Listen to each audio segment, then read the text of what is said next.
Test 3. Instructions. You are going to hear a number of different recordings and you will have to answer questions on what you hear. There will be time for you to read the instructions and questions, and you will have a chance to check your work.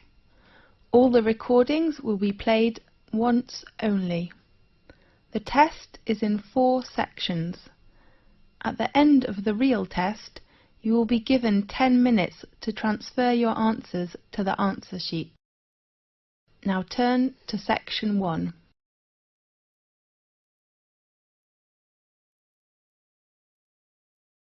Section 1.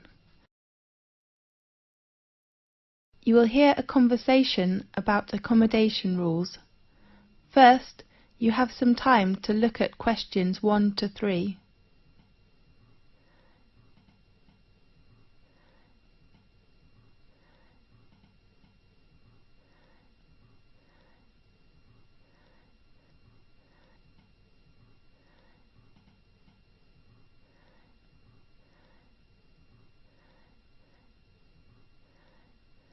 You will see there is an example that has been done for you. On this occasion only, the conversation relating to this will be played first. Good morning, everyone. I'm your accommodation advisor. Well, firstly, welcome to Thomas House, which is one of the most popular accommodations in our university. I will give you an introduction about the house and answer your questions. The name of the house is Thomas House, so Thomas House has been chosen. Now we shall begin. You should answer the questions as you listen, because you will not hear the recording a second time. Listen carefully and answer questions 1 to 3. Good morning, everyone. I'm your accommodation advisor. Well, firstly, welcome to Thomas House, which is one of the most popular accommodations in our university.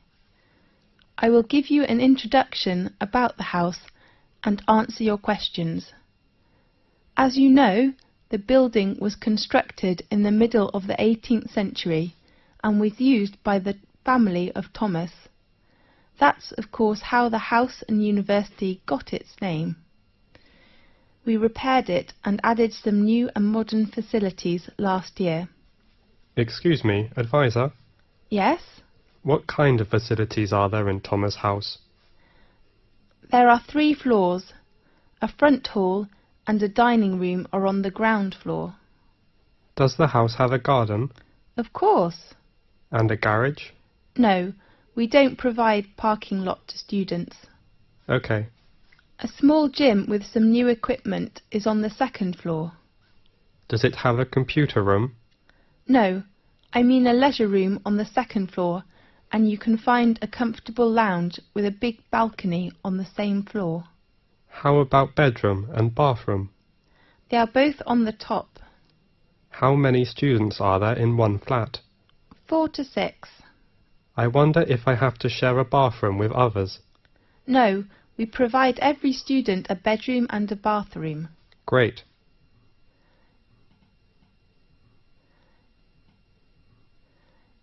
Now, look at questions 4 to 10.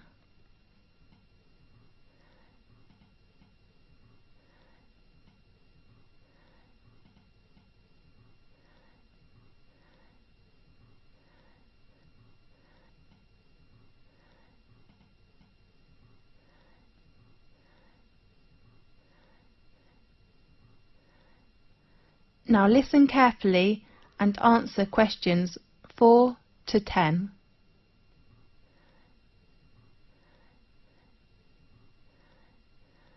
There are some rules in Thomas House. Firstly, smoking is not allowed in both your bedroom and the bathroom. Does the house have a smoking section? No, you can smoke on the balcony or outside the house. Advisor, is there a laundry in the house? Of course, laundry room is located on the right corner of the second floor. Sure. But please do not use it after 11 o'clock. Is it free to us? In fact, you don't need to pay any bills which are included in your accommodation fee, but you have to pay laundry fee. How much?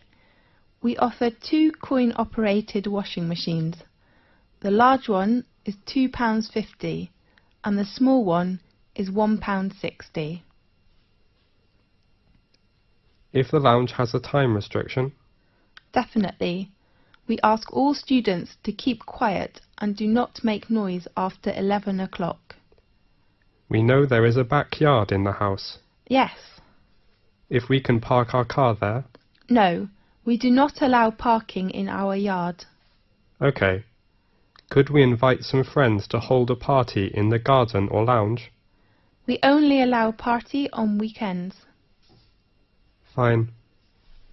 The last rule is to pay attention to the opening time of the front hall. The door is locked at 11 p.m. and opened again at 6 a.m. in the next morning. Remember to take the front door key when you go out early or come back late. How could we get the front door key? You can go to Residence Office building and get your key in room 101. Sure. Well, any questions? This is the end of section 1. You now have half a minute to check your answers.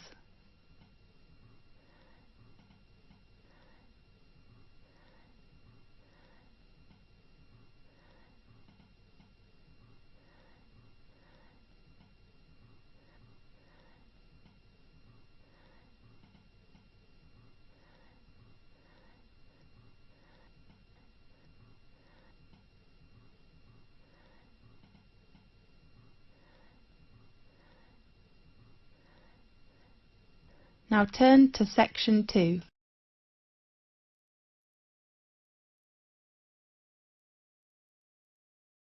Section 2.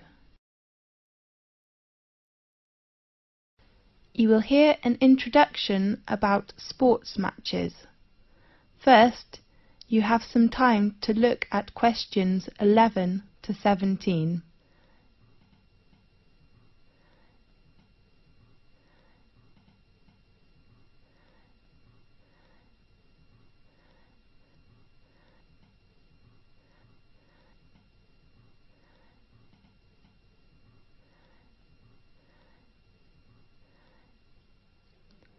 Now listen carefully and answer questions 11 to 17.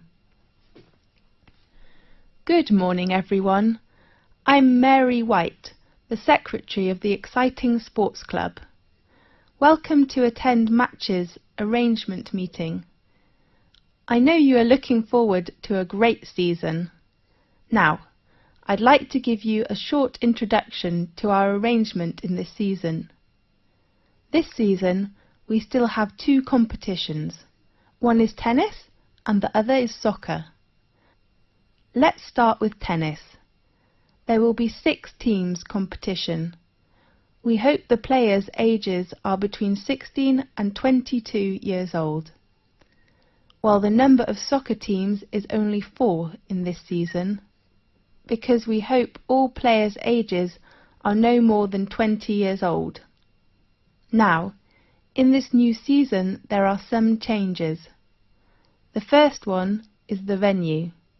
We will arrange all our matches for both the tennis and soccer competitions in Magic Park instead of Darry Park, which was used last year.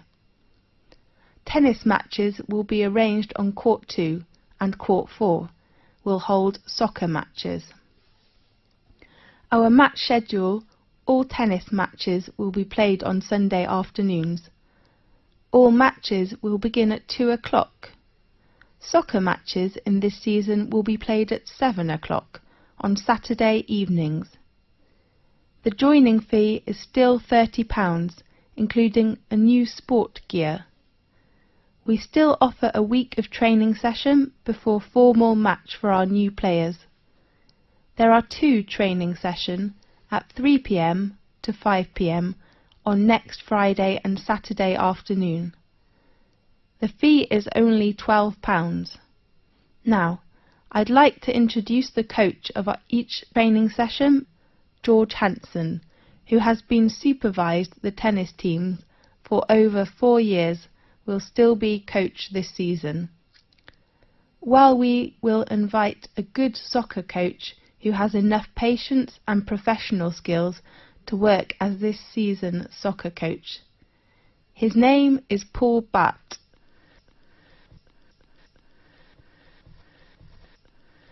Now, look at questions 18 to 20.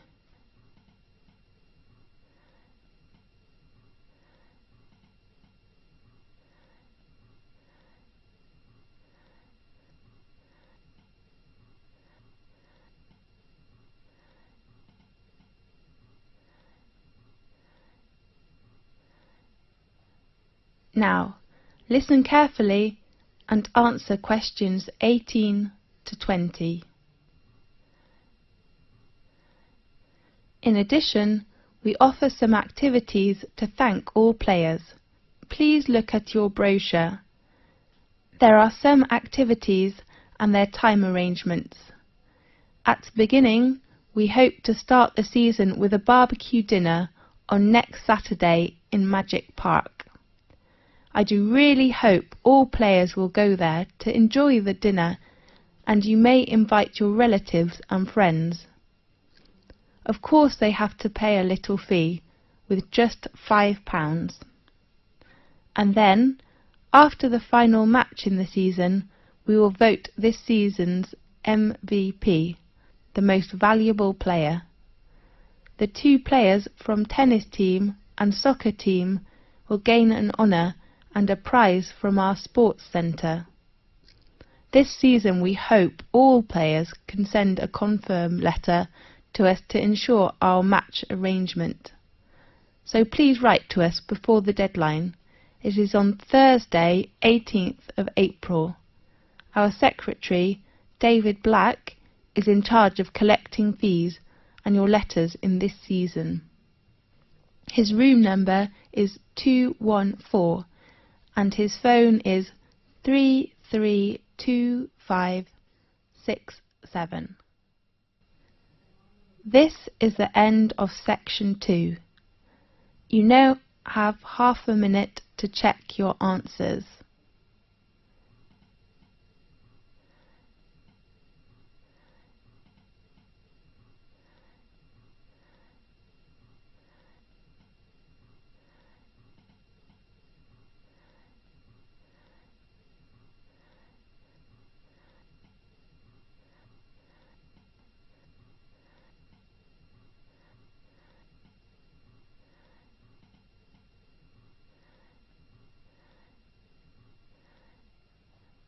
Now turn to section 3.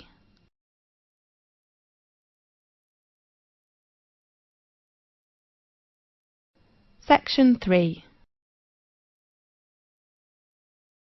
You will hear a conversation about a student thesis. First, you have some time to look at questions 21 to 24.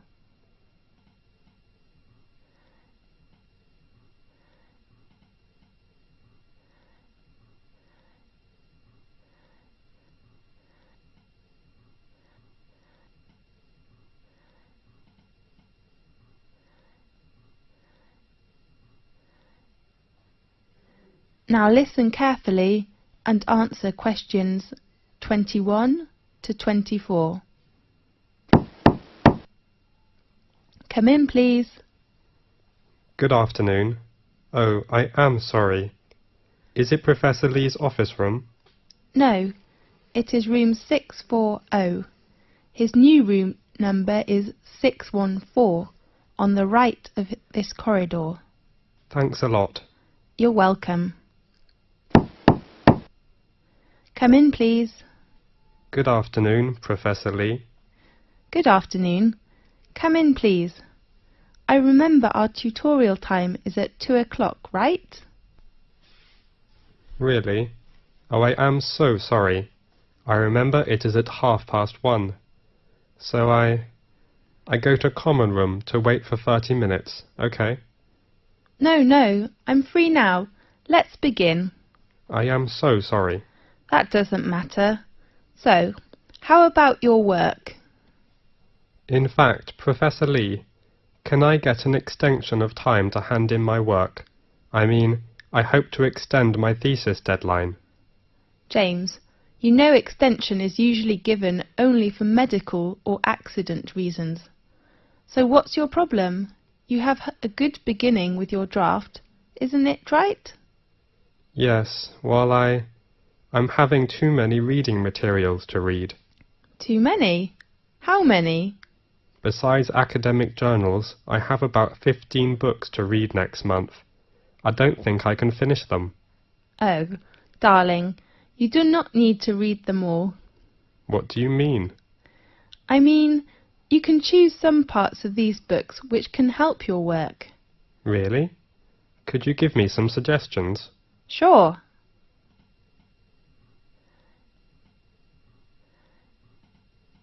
Now look at questions 25 to 30.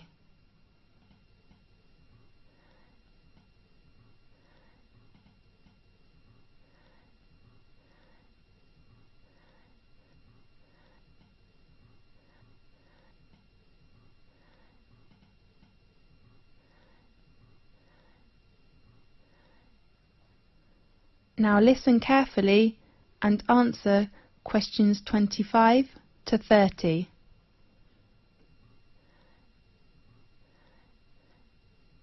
Do you bring your reference book list? Yes, I take it. Let's see. First, the book by Bayer. I think it is really worth reading. Read it all? Yes, the topic of the book is nearly the same field with you. Okay, I'll read Bayer's book. The next author is Oliver. I heard that his argument is very strong, but the book is a little difficult. You are right, but I still recommend you to know about his argument, which will give you a lot of help. Fine. Do you think I should read Billy's book? About Billy. I have to say his work is very good, especially his research method, but you do not need to read it now. Right. The last author is Andrew. How about his book? In my opinion, the one by Andrew says the research findings. I mean, his last part is very excellent, clear and persuasive. I agree with you. I'm reading the book now. Great. How about others? I suggest you finish these books next month, and then we will talk about others, okay? Okay. Have you begun your research work? Yes. How are things going? That's okay, except the research method. What's wrong with the method? I have made some interviews, Yes. but I found they couldn't give me the data I need. Who are the interviewees? Some are our classmates and others are schoolmates. Oh no. James, it's better for you to interview some professionals. Do you think it is better for me to change another research method, such as questionnaire? I don't think you will have enough time to design it and then analyze your research data. That will waste you a lot of time. You're right. And pay attention to your reference. Reference books? No, I mean you should make clearly about what reference books you read, and then write them after your thesis. Okay, I'll make them clear. Fine. I hope to see your work quickly. I hope too. Thanks for your help, Professor Lee. That's okay. See you next time. See you. This is the end of section 3. You now have half a minute to check your answers.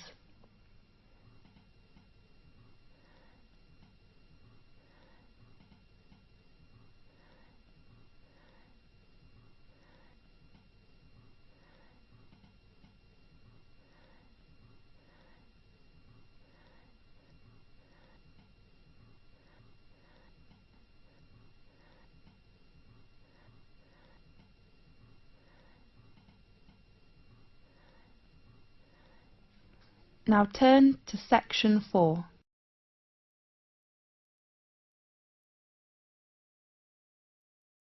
Section 4. You will hear a conversation about astronomy. First, you have some time to look at questions 31 to 40.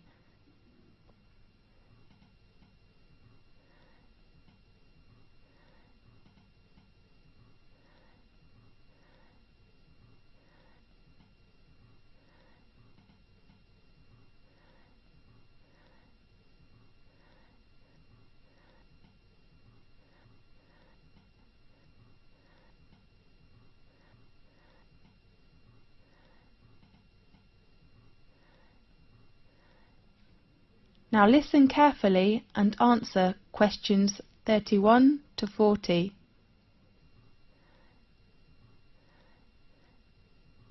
This is Magic Time from the BBC. I am Faith. In today's programme we invite a Professor of Astronomy. Welcome, Lewis. Thanks a lot, Faith. What magic information will you introduce to us? We all know the Leonids in August are coming, so today let's talk about meteors. Good topic. At one time or another, almost everyone has glimpsed a swift little streak of light dashing across the night sky. Nearly everyone makes wishes when they see them and blame both good and bad luck on their presence. Yes, these sudden celestial visitors are meteors. We often call it shooting star. The glowing trails are caused by the incineration of a piece of celestial debris entering our atmosphere. Many meteors are quick flashes, but some last long enough for us to track their brief course across the sky. Right. Now and then a meteor truly will light up the night, blazing brighter than Venus, although rarely, even brighter than the moon, leaving in its wake a dimly glowing trail that may persist for minutes. Lewis, can we see some meteors every night in 1 year? Yes. Under a dark sky, any observer can expect to see between 2 and 7 meteors each hour, any night of the year. These are sporadic meteors. Sporadic meteors? Yes. Their source bodies, meteorids, are part of the dusty background of the inner solar system. Several times during the year, Earth encounters swarms of small particles that greatly increase the number of meteors. The result is a meteor shower, during which observers may see dozens of meteors every hour. Concentrations of material within the swarms may produce better than average displays in some years, with rates of hundreds per hour, and were treated to a truly amazing display in which thousands of visible meteors can be seen for a brief period. The phenomenon is called meteor storms, which are more magnificent than meteor showers. Aha! That's wonderful! Definitely. The meteors that appear during a meteor shower seem to come from one point in the sky. This illusion is an effect of perspective, just as a roadway seems to converge in the distance. Usually, meteor showers get the name of the constellation from which the meteors appear to radiate. Such as during the Perseid shower in August, meteors seem to streak from a point in the constellation Perseus. When is the biggest meteor storm?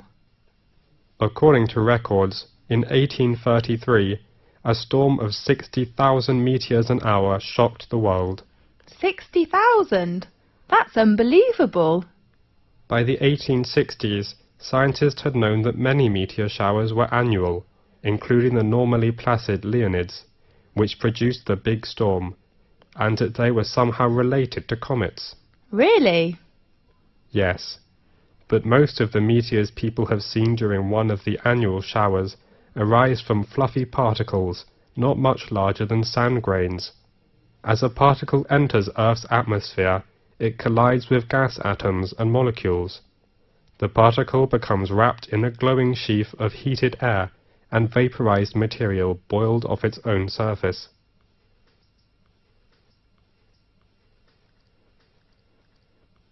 Whether meteor is very near to us when it appears? No, in fact, it is an illusion. However, even well-trained professionals can be fooled, such as airline pilots have swerved to avoid meteors that were actually 160 kilometers away. A meteor that appears brighter than any of the stars and planets is a fireball. Fireball? That's so interesting. Yeah. Most meteors are seen 80 to 120 kilometers above the ground. Sometimes someone will claim to see a fireball land on a hilltop, but in fact a real fireball first appears at a height of about 125 kilometers and loses its brightness while still at least 20 kilometers above the ground. Yes. What colours do meteors have? Usually, most meteors look white, but some also appear blue, green, yellow, orange, or even red. What will happen if a meteoroid gets to the surface of the Earth without being completely vaporized? It will be a meteorite. I heard meteorites were long ago thought to be cast down as gifts from angels. Yes, and others thought the gods were displaying their anger. Really? As late as the 17th century, many believed they fell from thunderstorms. They were nicknamed thunderstones. Many scientists didn't believe the accounts of people who claimed to have seen meteors, and some experts were skeptical that stones could fall from the clouds or the heaven. Yes. One of the most significant meteorite events in recent history destroyed hundreds of square miles of forest in Siberia on June the 30th, 1908. According to local witnesses, a ball of fire streaked through the sky and seemed to enter the atmosphere at an oblique angle. It exploded, sending out hot winds and loud noises, and shaking the ground enough to break windows in nearby villages. Small particles blown into the atmosphere lit the night sky for several days. So, nowadays, the prevailing theory holds that a meteor exploded just above the surface. Yes. Most impact craters and basins larger than the meteor crater are heavily worn away, or have been buried by rocks and dirt as the Earth's surface changed. At present, Chicxulub Basin, centered in Mexico's Yucatan Peninsula, is the largest one. The diameter of basin is around 300 kilometers. Rock samples obtained by drilling into the basin show that an asteroid struck the Earth there about 65 million years ago. Does that the same period with the dinosaurs disappeared? That's right. Many scientists believe this debris caused climate changes which made the dinosaurs not survive. We do really hope that will never happen again. Right. OK, thanks for watching today's programme. See you next week. This is the end of section 4. You now have half a minute to check your answers.